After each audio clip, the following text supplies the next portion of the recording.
All right, folks, good evening. My name is Savitra. Welcome to this webinar on architecting in the cloud and your guide to AWS. And as you know, this is a 1-hour session, right? Let's look at what we're going to cover today. So this is our agenda.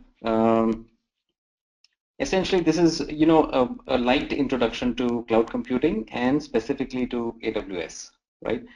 And what we will do is look at definitions of cloud computing, understand a few key concepts, for example, attributes or characteristics of cloud, such as elasticity, right?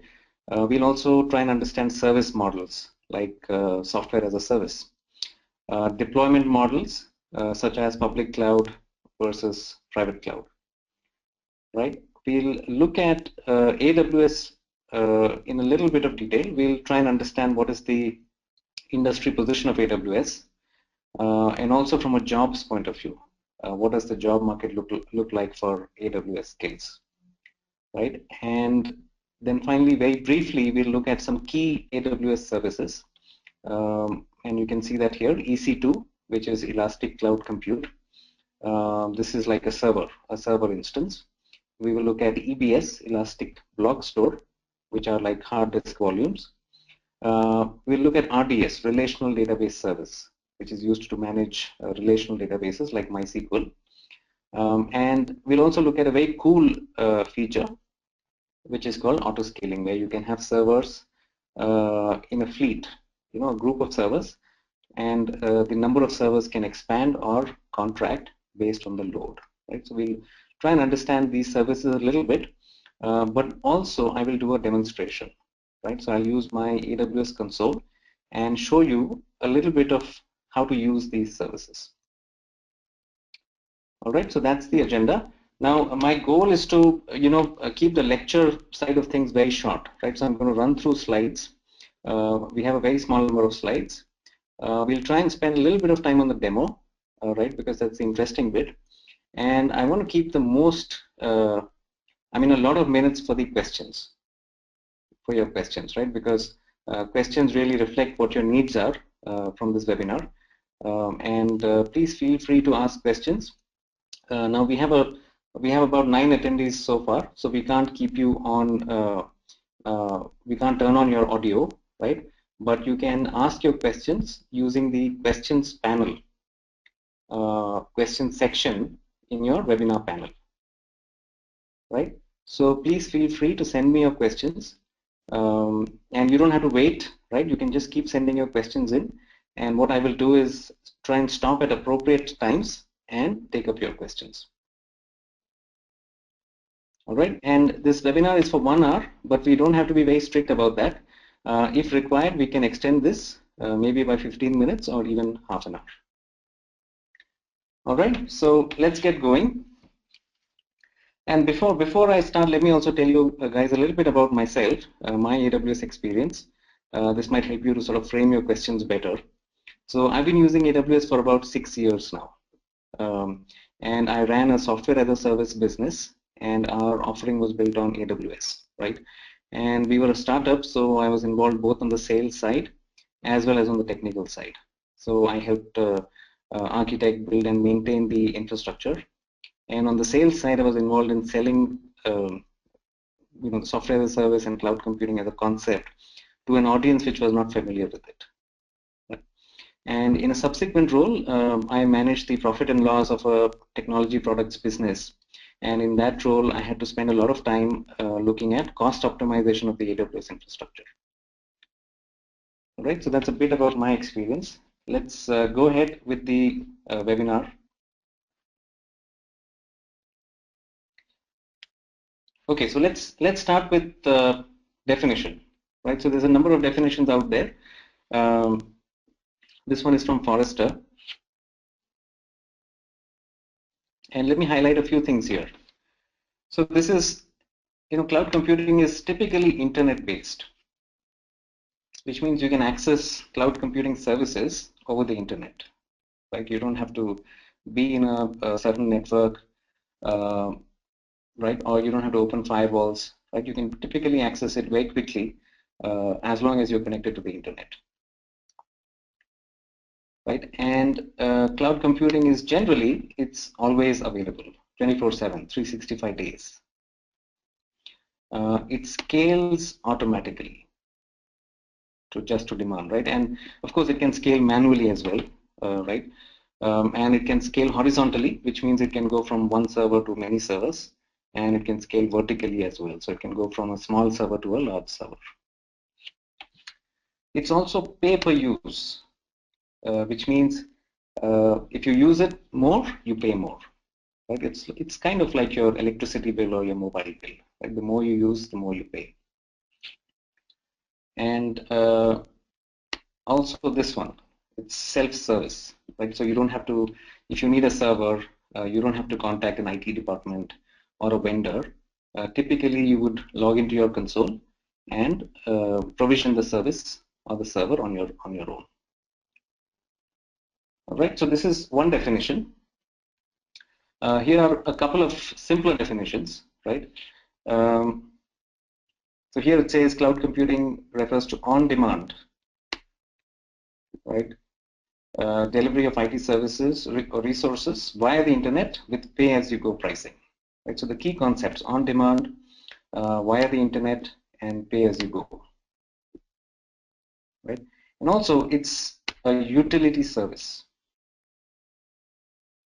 So it essentially means on demand, pay-as-you-go, right? And it's managed by experts. Here's a new thing: it's managed by experts, so that you don't have to worry about it. Right? You can focus on your application, or if you're an end user, you can focus on using the application. Okay. Now, as you try and understand cloud computing, what you should do is think about how things are done in a traditional purchases of hardware, right, or with traditional data centers, right. So, for example, if you look at this slide, let's focus on the top half of the slide, and we're talking about attributes, right, or characteristics of cloud computing. So, essentially, what it is there's a pool of resources, right. And these resources are compute resources, storage, network resources, and they are pooled, which means they're shared across many customers. And they're seemingly limitless, right? So if you want 1,000 servers or even 10,000 servers, it is possible to get that on AWS, right? So they're seemingly limitless. And the attributes are broad network access, which means you can access it from anywhere. Elasticity. So elasticity, which means stretchable, right? You can expand or shrink. So you can go from small number of servers to large. You can go from small servers to very large servers, right? And all with a few clicks of the button. Measured and pay as you go. So this is like your electricity bill, mobile bill, right? So if you use servers for 5 hours, you are measured, right? So AWS knows that you used it for 5 hours, and there's an hourly rate, and then you're billed for those 5 hours at the end of the month, right? So that's how that works. And of course, it's on demand and self-service. On demand would mean you need a server now, you get it now, right away, right? So there's no waiting. And self-service, of course, means that you don't have to. There's no intermediary. There's no IT department, vendor. You can just do it yourself. All right. So now you can compare this to how traditional hardware purchases work, right? For example, elasticity. If you had 10 servers and you wanted 100, how long would it take for you to get those, right? I remember from my experience, you would typically write a tender, you would request for quotations, there would be competitive bidding, right? And then there would be negotiation, and then an order would be placed. It would be weeks before your new servers arrived. Right, so those things have, as you can see, cloud is much better, and that's the reason cloud is such a big trend. Right, its widespread adoption is almost inevitable. All right, so that's attributes. Let's quickly take a look at the next section here, service models. And also, just a reminder, if you have questions, please keep sending them. Right, let me take a look here if you have any questions so far. So Vishal, you've sent in a question. Let me just take this up a little later, right? But it's a good question. All right, let me come back to the slide here.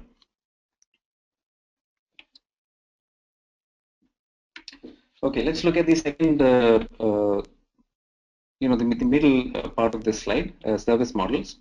Now, these terms, SaaS, PaaS, and infrastructure as a service, right? They're confusing, right? You'll notice they all share the last three letters, as a service, which typically means you are billed on a monthly basis. There is elasticity. These services are measured, right? So they're all the same as far as the last three letters are concerned. They're all services. They are not products. For example, in a typical product purchase, say if you're buying blade servers from HP, right? What you would do is you would pay a large amount of money upfront, right? But in a cloud and as a service model, what happens is you don't pay large amounts of money upfront. You pay smaller amounts, and you typically pay them on a monthly basis, right? So all these things share those characteristics, right?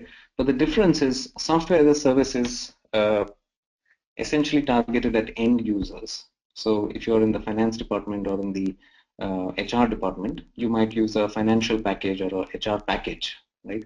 And you're not really concerned about whether the application is written in Ruby or in Java, where the servers are, how many servers there are, right? You're not concerned about that. You just want to use the software. So that is software as a service, right? And you can see here some examples. CRM is an example. Salesforce, for example, was one of the first SaaS companies, right? Email, many of us use Gmail. That can be considered a software as a service, right? Even something like Facebook can be considered software as a service. The next is platform as a service. Now, this is one layer below SaaS, and it is targeted at developers or technology companies, right? So developers are interested in focusing on their application. They don't want to be bothered with the infrastructure, right? How the infrastructure will scale with load, for example, right? Or how is the database backup done, or how is the database replicated?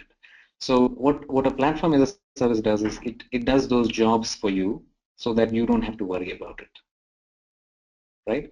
And finally, you have infrastructure as a service. So this is the lowest level, and what you get is raw infrastructure. So you can get one server with, say, 1 GB RAM and one CPU, right?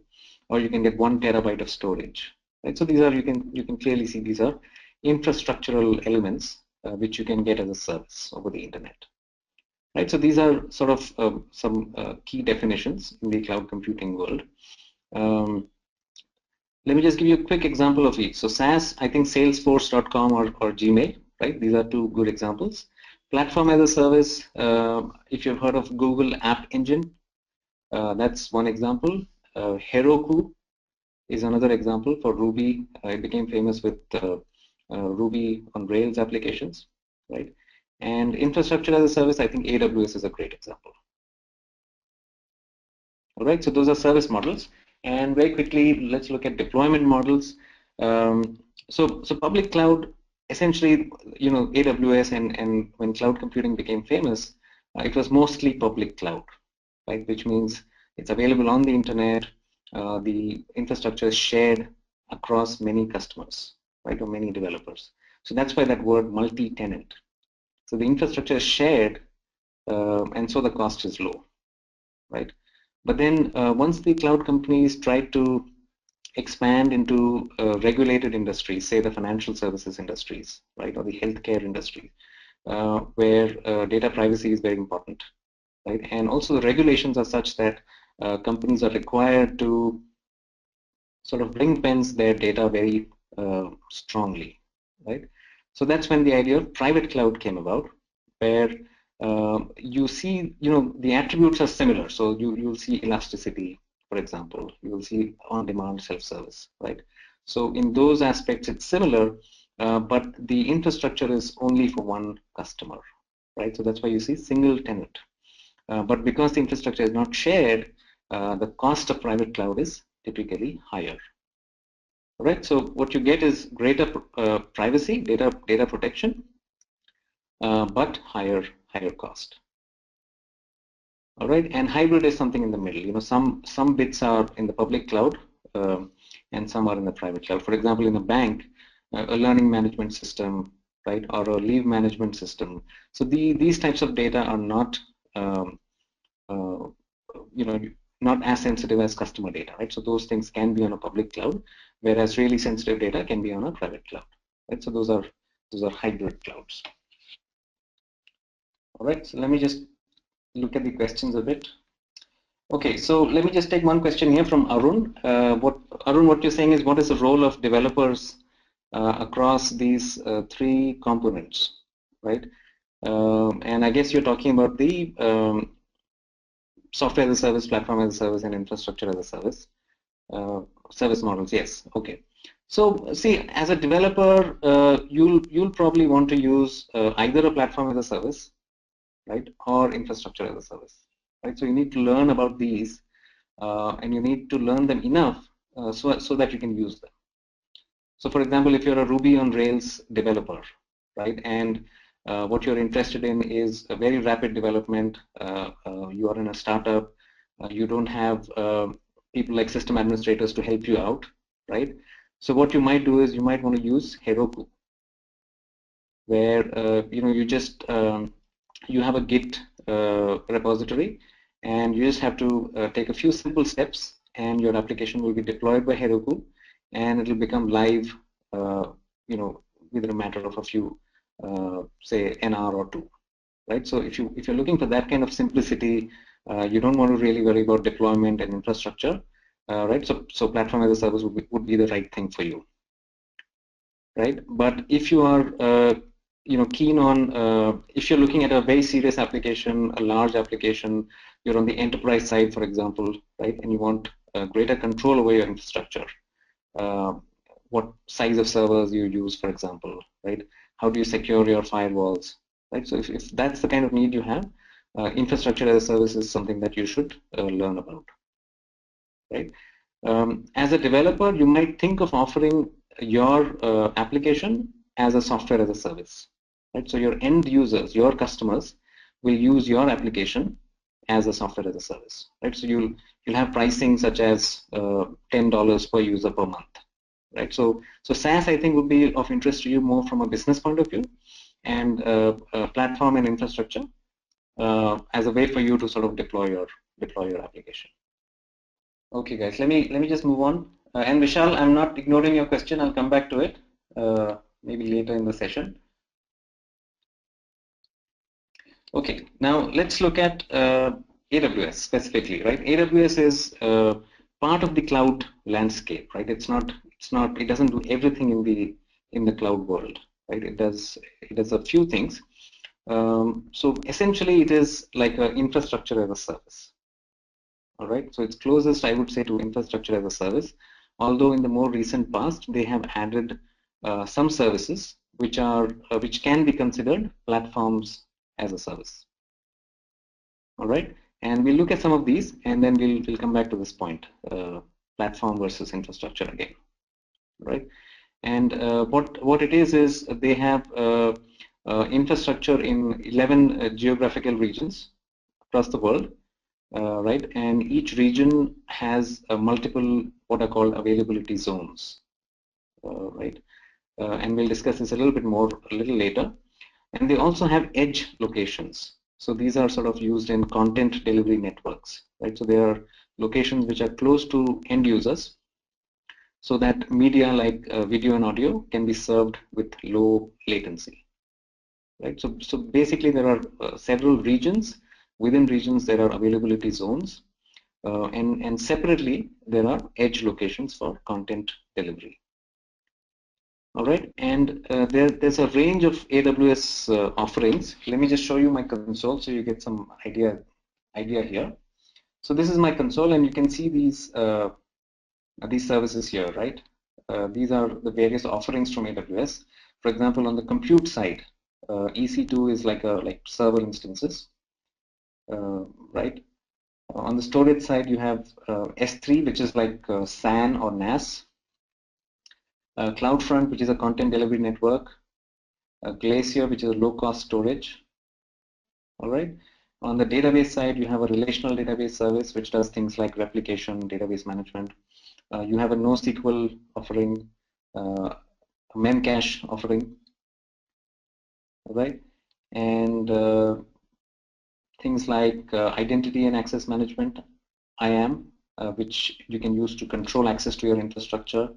If you are a big data person, you have things like a Hadoop infrastructure. There's stuff for mobile, application services for sending out emails, SMSs, queues, right? So there's a whole bunch of service offerings from AWS, right?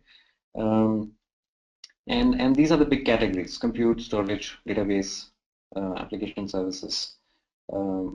Things like deployment and management, to make it easy for you to deploy your application, like platforms, and also networking. So something like virtual private cloud. So private cloud, but done in a virtual fashion, right? So this is an overview. One very important thing I want to point out is there's a free tier, which means you can use certain services for free for one whole year. Right, so what you have to do is you have to sign up for AWS. You do have to put in your credit card, right, in case you're billed. But as long as you use the free tier, you will not be billed, right? And how it works is certain services. For example, if you have a micro instance, a very small server, you can use it for 750 hours in 1 year, and it's completely free, right? So I would encourage you, if you've not done this before, to sign up, create an account, and experiment with AWS using the free tier. All right.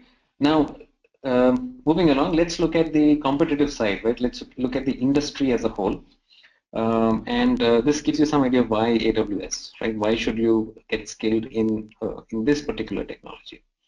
So this is Gartner's Gartner research, right? This is what is called the Magic Quadrant, right? So this is published every year, and you can see AWS is a clear leader. And this has been the situation for the last 5 years, right? I've been watching this Gartner's reports, and it's pretty similar for the last 5-6 years. And what is said here is AWS is a leader in terms of completeness of vision and ability to execute, right? And what you have to know is how did AWS come about, right? So this is an offering from Amazon.com, and as you know, Amazon.com was one of the early leaders of the retail business on the internet, right? So they're a huge company. They were the first movers, and for many years they've handled huge numbers of customers and orders and transactions, right? So all that experience, right, led them to develop this technology for themselves, and now they have made the same technology available to everybody, right? So that's how AWS came about. And because of that experience of internet scale transactions, right, very early on, they've had this first mover advantage, right, and they maintain that lead, I would say, right. So AWS is right up there. Microsoft, as usual, they've started a little late, but they're coming on very strongly, right. So they've done a good job actually, and I think cloud services, basically, it's called Azure. Right, Microsoft Azure is their offering. This is one area in their company which is doing pretty well. Right, so if you're a Windows sort of person, or if your company primarily uses Windows, Microsoft Azure is something that you should consider. All right, and Google also has in fact this something called Google App Engine, or I think they've renamed it now to Google Cloud Solutions or Services. So with App Engine, they started out mostly as a PaaS, platform as a service, right? But platform as a service has issues with vendor lock-in, right? It's very hard for you to move out of Google's infrastructure if you wanted to, right? So for that reason, Google App Engine did not become much of a success, right? But you should keep an eye on Google. I think they'll try and change that and come back strongly. Right, and there are a bunch of other players. I think IBM is doing. IBM has acquired a company called SoftLayer. That's a very good technology. And in large enterprises, IBM's offerings may be something to consider as well. All right. Okay, there's one question from Abdul here. What is the difference between AWS and Windows Azure? Yeah, so this is a good question here. I am actually not very familiar with Azure. What I understand is it's very similar, right? So they're both infrastructure as a service to some extent. They're both platforms as a service to some extent. But you can understand, the Microsoft would probably have more of an emphasis on Windows, right? Um, but AWS has Linux servers. It has Windows servers as well, right? On the database side, it has MySQL, it has Oracle, it has Microsoft SQL as well, right? On the Microsoft side, Azure, I'm not sure. I think their focus will be on Windows. I'm not sure if they have things like Linux and other database engines and other non-Microsoft products, what kind of emphasis they place, right? But other than the emphasis, I think they are pretty similar. They are both cloud services. Their maturity of their offerings may be at slightly different stages, but I think you just have to try them out and see which one you prefer. Okay, and Kunal, your question is, in EC2 instances, are there any operating system limitations, or do they offer all major operating systems? Yeah, so this we will see. There's actually no limitation. I mean, I've not seen Unix, for example, right? But certainly all flavors of Linux, right? So Ubuntu or CentOS or Red Hat, they're all there. There's Windows servers as well. So I don't see any limitations as such. And Arun, your question on Oracle, right? Yeah, so I think Oracle has made some sort of move in the cloud space, and given their strength in the databases side and also on the application side, right? I think they will be a strong player as far as SaaS is concerned, software as a service is concerned, right? They may do some things on the platform as a service side as well. On the infrastructure side, I'm not sure, right? I think they did acquire Sun, for example, right? So they do have hardware capability, but we'll have to see how that plays out, I guess. Okay, now let me come back to a question from Vishal here. Vishal, what you were asking is, what's the daily scope or role of a solutions architect in an e-commerce startup? So, a solutions architect, I would say, is more, as the name suggests, right? It's more of a architecture or a design role, right? So for example, you may have to look at how do you do this at scale, right? How will you make sure that your application can scale up with demand? How will you ensure that your application performs when there are spikes in usage? Right? In India, you have the Diwali sale, right? Flipkart has it, Snapdeal has it. So, and those are extraordinary spikes, right? How will you make sure that your application doesn't crash, that it performs really fast? Right? So things like that, and also fault tolerance. You need to be up 24/7, 365 days. So how do you design your infrastructure to take care of the business demands? Right? So that's broadly what I think the role will be. So it's not an ongoing role, I would say. Right? So you design it, you architect it initially, and then you have an ongoing sort of review and maintenance as you go along. Right? And if there's significant changes in your business, I think you get involved once again. All right, so guys, if I hope I'm answering your questions fully. If you have any follow-up questions, please don't hesitate. Please send them in. All right. Okay, Vishal, you have one more question here. Once an auto scaling has been designed, would there be anything? Left? No, I'm not sure what the question is, Vishal. I think you can just rephrase or elaborate a little bit. I'll try and answer. Okay, what nature of companies hire solutions architects? Well, look, you can be a solutions architect on the enterprise side, right? So if you're a large company, say a bank, right, or a telecom company or a BPO, you could do the architecting for your infrastructure, right? Your own internal applications or your customer-facing applications. You could be a solutions architect in a consulting company, Infosys, TCS, right? So, when you are working with customers of Infosys, your solutions architect skills will come into play. right? So either side, either you're on the services side, consulting side, or you're inside the enterprises.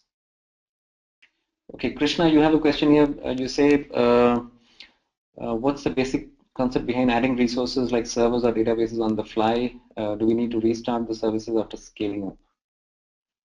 Okay, I think so. There are two questions here. One is, what's the concept behind adding resources like servers or databases on the fly?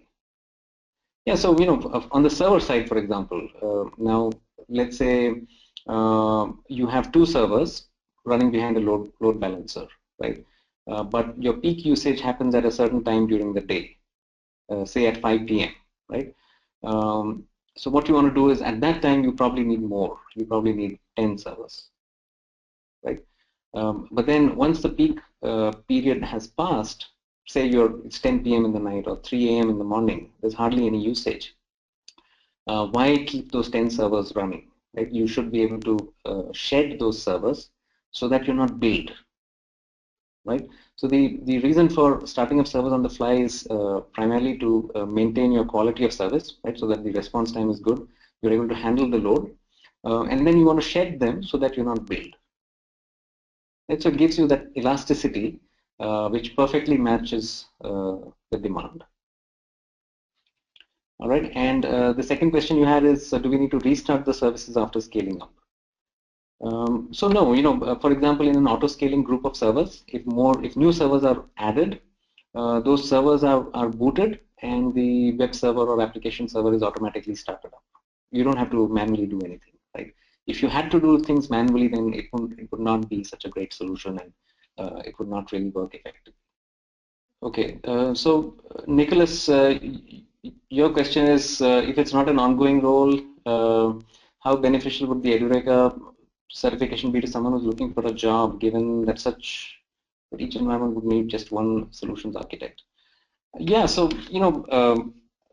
see, as you know, in any project, right, architecture design need not be an ongoing role, right? If you're on the services side, if you're on the consulting side, for example, right, or if you're a solutions architect with AWS itself, then you would have ongoing work because you have many customers, right?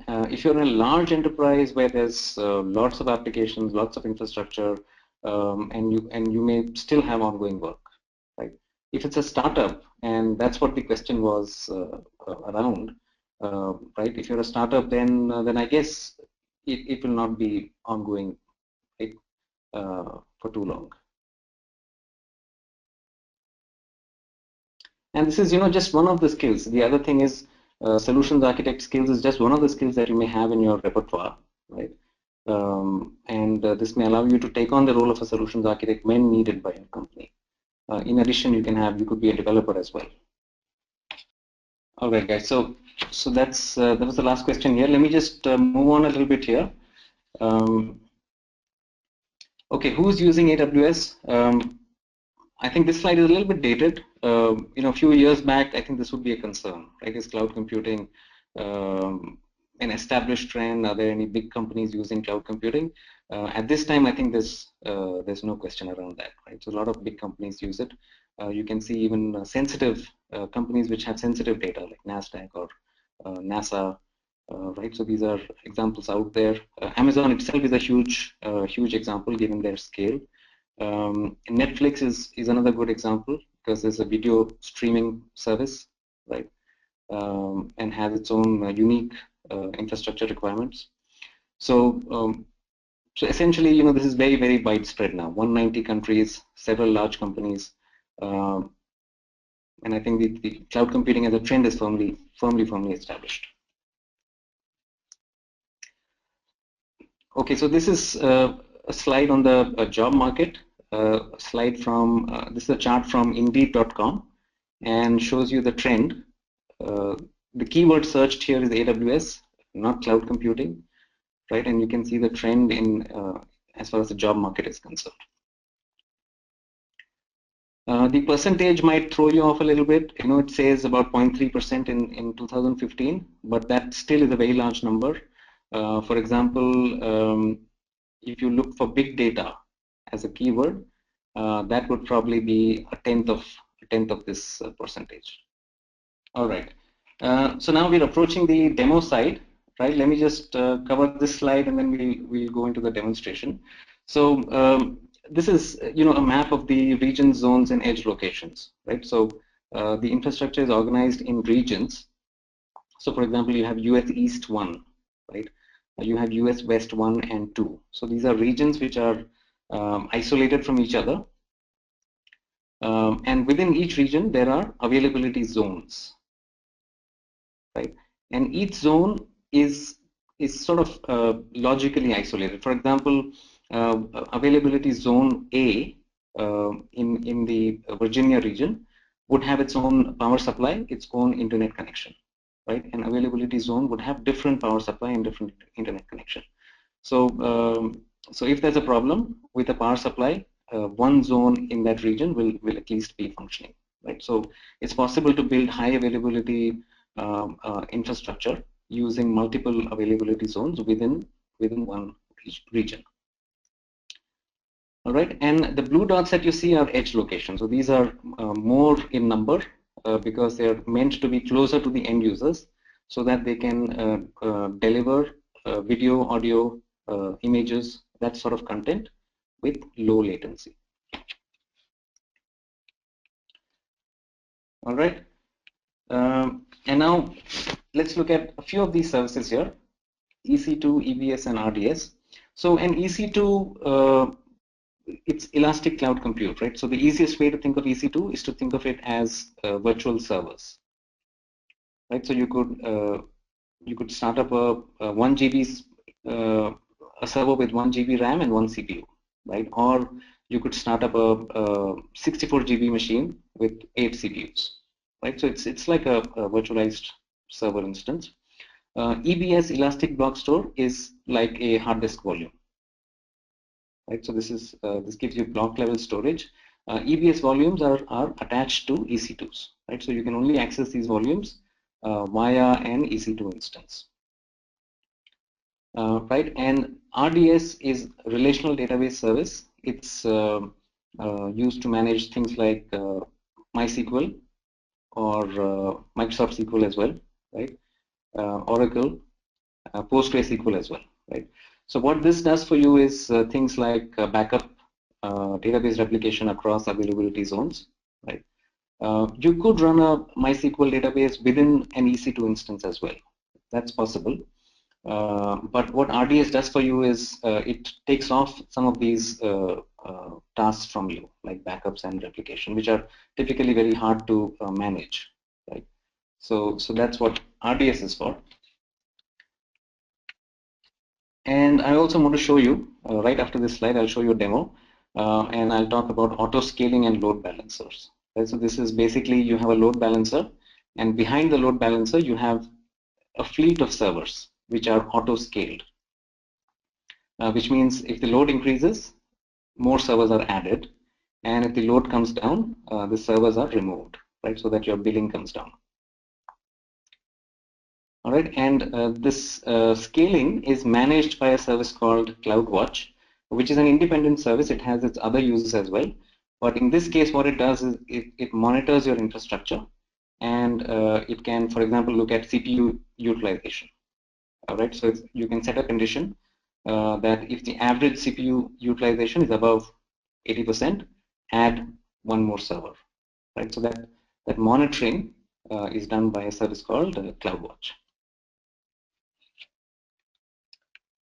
All right, so let's look at how this works in the AWS console.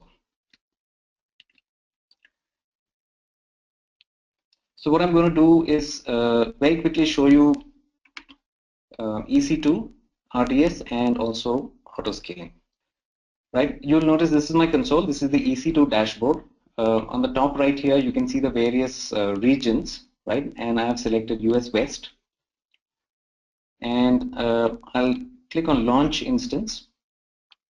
The first thing I do is select what is called a Amazon machine image, right? So this is just an image. It's a bundle of software and configuration where it includes the operating system, but can also include packages like MySQL, Apache, PHP, right?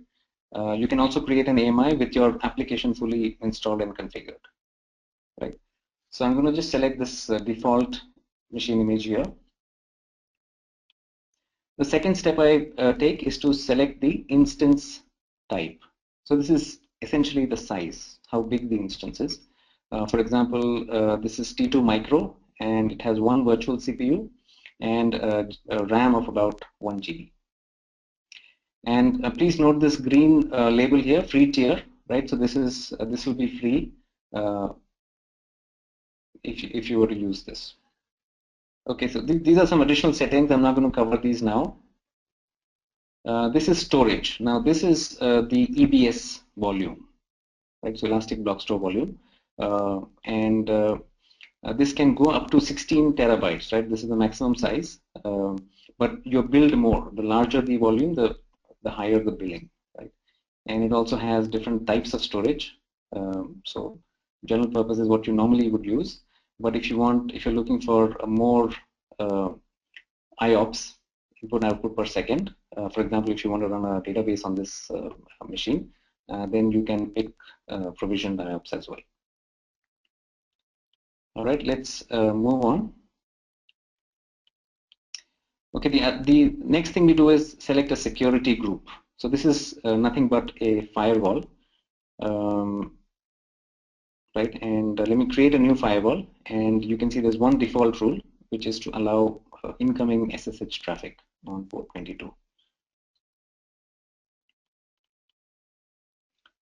All right, so this is the review page, and we just have to click here to sort of launch the instance. You also need to download a key pair. Right? So this is your public-private key pair, and as a security best practice, it's best to use key pairs. Although there is an option not to use key pairs, just to use passwords, but it's best to use a key pair. And what you normally have to do is you have to download the private key, which is available only once, right? And in this case, I'm going to use something that I already have.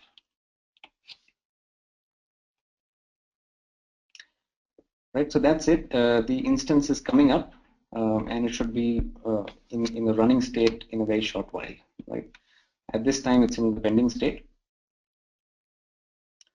In the panel below, you can see certain details like the type of instance. This is a micro instance. It's in the availability zone US West 2B. This is your firewall with just one incoming rule. This is your machine image and your key pair. All right, so it's in the running state, and as soon as it comes in the running state, you'll find a public IP address. Right, so this is the public IP address that you'll use if you want to connect to this server. All right, so that's EC2. Let me quickly show you RDS. Okay, so I'm going to launch a RDS instance. I'll use MySQL. You can choose to have a multi-AZ deployment. So this is a database replication, right, across two availability zones. Right now, I'm just going to use a single AZ deployment. I can select the size, the instance class or type. Again, I'll go for micro.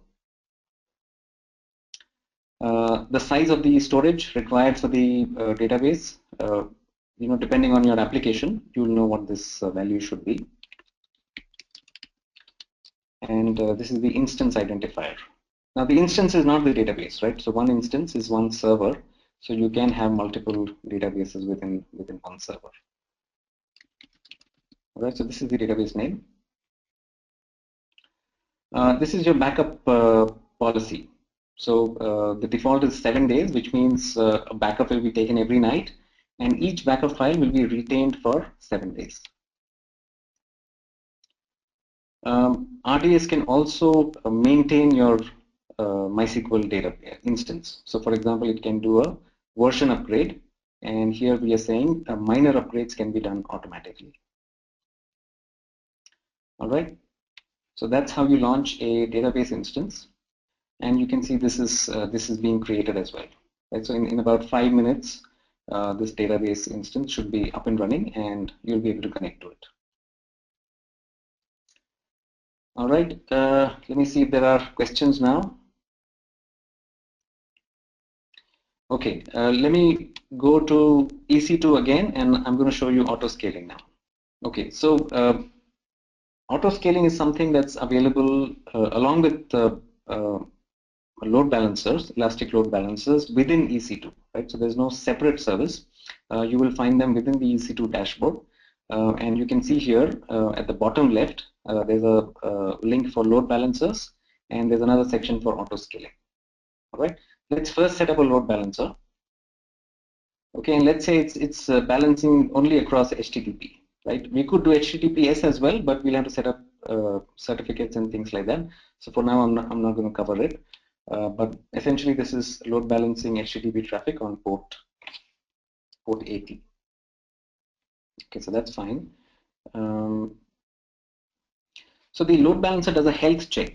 So what it does is it pings the EC2 instances running behind it, and if it does not receive a response, it considers the EC2 instance unhealthy, and if an instance is unhealthy, it will not send traffic to it, right? But it keeps pinging it, and if the instance becomes healthy again, it will start sending traffic to it once again, right? So that's what we're configuring here. All right. And then next, you can sort of identify the EC2 instances that have to run behind the load balancer. All right. So I'm not going to select any right now because I'm going to create a auto scaling group and then link that group to this load balancer. All right. So that's how you create a load balancer.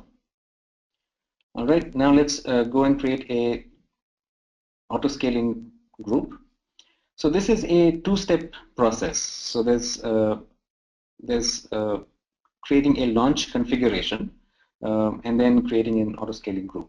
So the launch configuration is basically you tell AWS what is the size of servers you want in this group, right? What is the machine image that you want to use? Are there any scripts to be run when these servers are brought up, right? So that's the launch configuration. Right? So nothing happens when you create this configuration. You have to use this configuration in the second step, which is where the servers are actually created, right? And in the second step, what you do is you define the minimum, the maximum number of servers. You define how the scaling will happen, under what circumstances more servers will be added, and under what circumstances servers will be removed. All right, so again, it's very similar to launching an EC2 instance. You have to select an AMI. For now, I'm just going to select the default one. Let's add a rule for HTTP because this is a web load balancer and a web application. All right, so this is the launch configuration. And once again, we have to select the key pair, without which you cannot connect to these servers. All right, now the second step where we are going to create the group, the auto scaling group.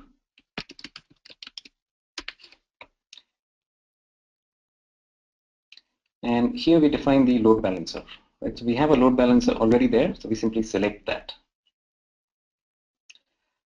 You can also specify the minimum number of instances.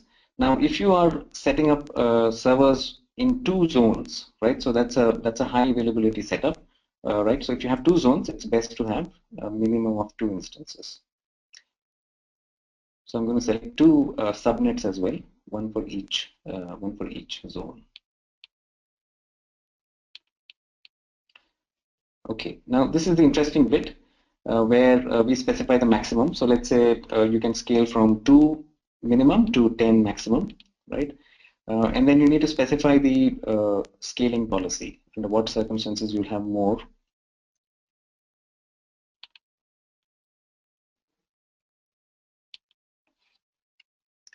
And let's say our condition is if average CPU is more than 85 for at least 3 periods of 5 minutes each, right? Because if the spike in CPU is transient, you don't want to take any action, right? So what I'm going to do is if it's more than 85 for for 15 minutes at a stretch, then I will add 2 instances, right? And I'm adding 2 because there are 2 availability zones, right? So you want the load balancer to have an even number of instances on both sides, right? So it's better to add 2. All right, and similarly, we can create a policy for sharing servers. This is fine for now, but the condition will be, let's say, average CPU going below 40%.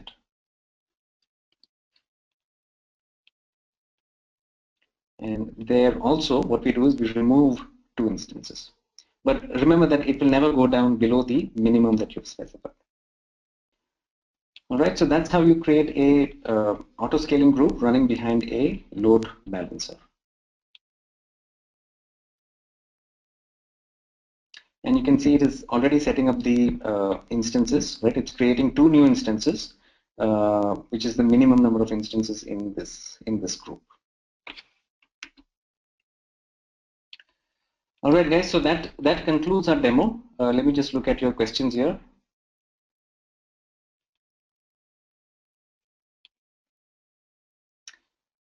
Okay. So Srini, you have a question here, and you're saying how do you connect to the RDS, right? Okay. So what happens is you connect to RDS in the same way that you would connect to, say, a MySQL instance, right? So in RDS instance here, as you can see on your screen, this is the RDS instance. It will have what is called an endpoint.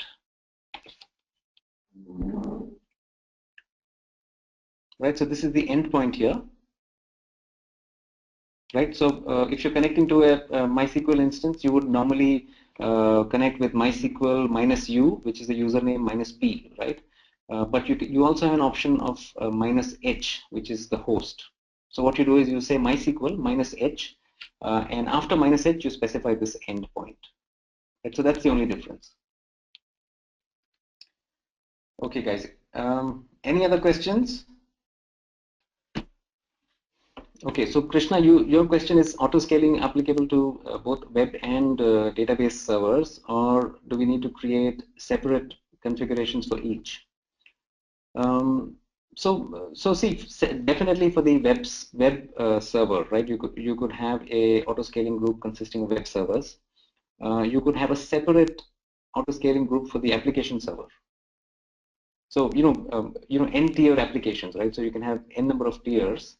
And the web servers, application servers can be put in their own auto-scaling groups, and each layer can have its own load balancer as well, right? So certainly on the web side, on the application layer side, but on the database side, you don't have auto-scaling groups, right? Because database,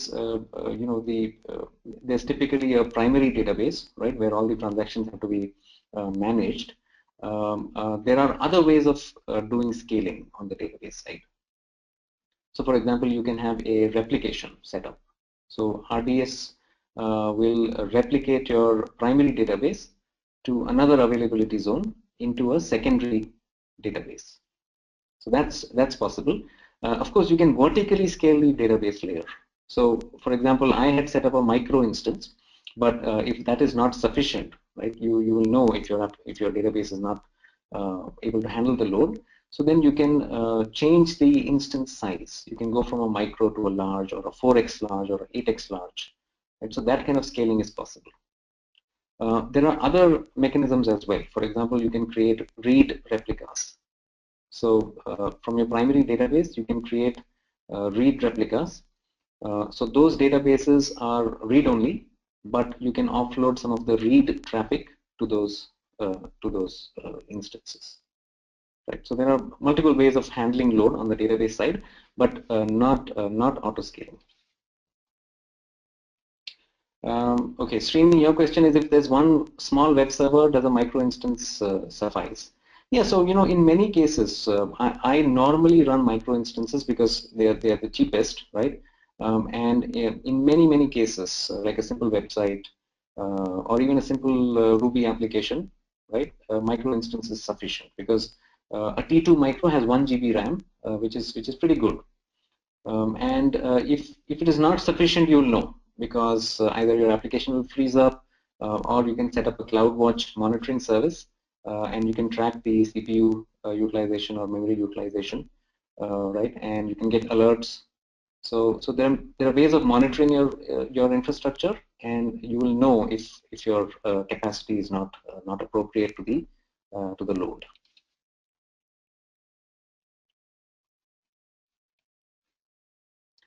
Okay, another question here from Srini is, if I have to point my domain name xyz.com to an EC2 instance, how much will Amazon charge for it?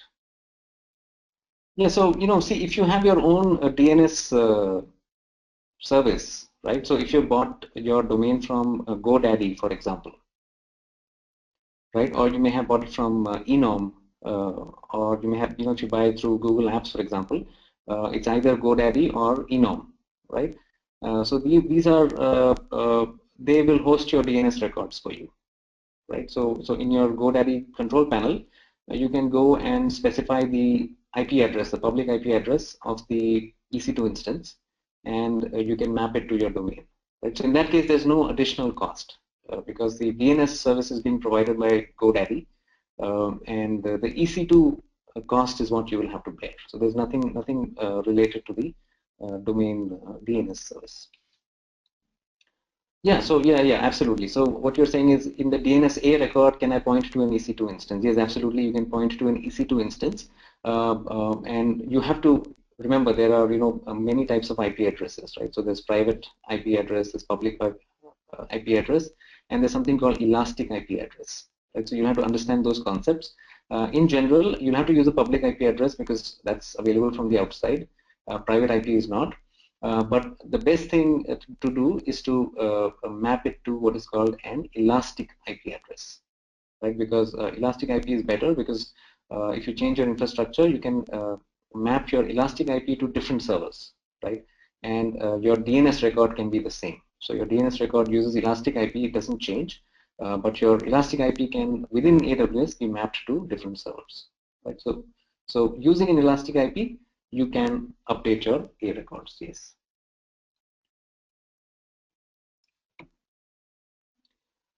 Okay. So Nicholas, your question is, how do you migrate on-premises applications into AWS? Well, it really depends, right? It really depends on what applications you have, what is the nature of your infrastructure. So for example, if it's web applications, say Ruby applications or Java applications, and you have MySQL, you have Linux, right? So let's take a simple case. Say you have Ruby on Rails applications using MySQL, and you have Ubuntu, right? So what you could do very simply is set up the infrastructure from scratch on AWS and simply transfer the application and the database. So it's a very simple way of doing it. If you are in an enterprise and you have more complexity, there's whole lots of solutions, right? There's a lot of documentation on migration.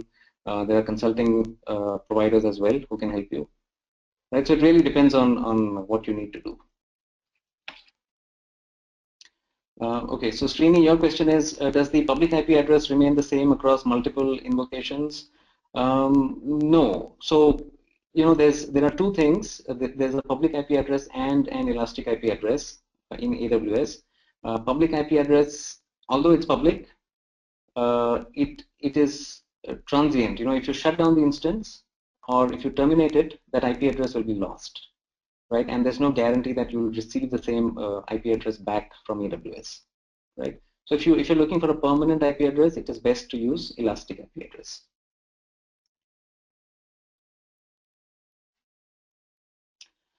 Okay, Vishal, your question is, how do we transfer the files? Do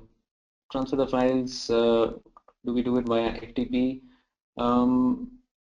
Yeah, it depends on what is the context, right? So which files you're transferring and from where to where. But in general, whatever mechanisms you use in your traditional data center or server rooms, right? The same mechanisms will work with AWS as well. Because it's the same thing, right? You simply have the servers, on AWS, but otherwise, whether you use SCP or SFTP, you might use SSH, right? So whatever you use traditionally, all those mechanisms will stay the same. There's no difference. The only difference is the server IP address, the server endpoint, right, is what you get from the AWS side.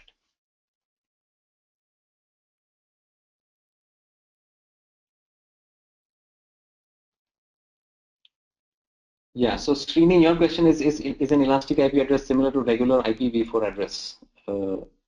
Yes, exactly. So an elastic IP address is similar to an IPv4 address. And yes, they will get mapped to an EC2 instance in some way, right? So we don't know how AWS does it, right? It's proprietary technology, but basically you request an elastic IP address. Once it is issued to you, you can map it to an EC2 instance, right? And then later on you can dissociate the elastic IP from the EC2 instance and then map it to another instance as well. Right, guys, and please, if you're not happy with my response, please send in your follow-up questions. There's no issue. Nicholas, your question is, can you migrate an on-premises database to AWS without losing some of the data? Yeah, certainly. Look, if your database is inactive, right? So normally what you would do is in a maintenance window, when your database is not in use, right? And there's no inserts happening, there's no updates happening, your application server is down, your web server is down, right? And it's at that time that you would normally take a snapshot or a backup, right? And then you would migrate it to AWS. So as long as you follow those practices, which are nothing to do with AWS, by the way, right? They're just what you would do if you're doing a migration between one data center to another data center, right? So if you follow those practices, you can certainly migrate without loss. Okay, there's one more question here, Srini. What you're saying is there any charge for elastic IP addresses? Yeah, so this is a good question actually, and I think you're right to be concerned about it. So the way this works is, elastic IP addresses, because they are regular IPv4 addresses, they are limited in number, right? So what Amazon does is if your elastic IP address is associated to a server, right? In other words, it is being put to use, then there is no charge. All right. But if you have requested an IP address, elastic IP address, and you're not using it, in other words, you've not attached it to a server, then there is a small charge. Yeah, and Srini, by the way, elastic IP addresses are there's a limit to how many you can get. I'm not sure what exactly the limit is right now, but you can only issue a handful of elastic IP addresses for one AWS account. So that's another thing to keep in mind. So normally what you would do is you would issue one or two, and you would associate your DNS records or DNS record to the elastic IP address. All right, guys. So we are 10 minutes past our allotted time. I'm happy to stay a little bit longer if you have more questions. Please feel free. Okay, so Nicholas, your question is, what programming language would you advise someone to take for an AWS Architect course, given that AWS could integrate with Chef and Ruby to deploy applications? No, I would not make any recommendation. I would say that you use whatever you are familiar with, whatever you're comfortable with, whatever programming language you use in your current organization, right? That's what you should use, because all of those are supported within AWS. So AWS is simply giving you, EC2 instances with your favorite operating system, right? Whether it's Ubuntu or Windows or whatever it is. There's no tool that I can see which is specific to any programming language, right? So, in fact, if you see software development kits from AWS, or if you see services like Elastic Beanstalk, which are used for deploying, all these tools and services support all the major programs, programming languages, right? So it's Java, there's support for Ruby, there's support for PHP. So I would not recommend any. It's entirely up to you. Guys, thank you very much for joining. I hope you learned something. I hope you enjoyed it. I always enjoy these sessions, and I learn a lot from your questions as well. So once again, thank you for joining. Have a good night.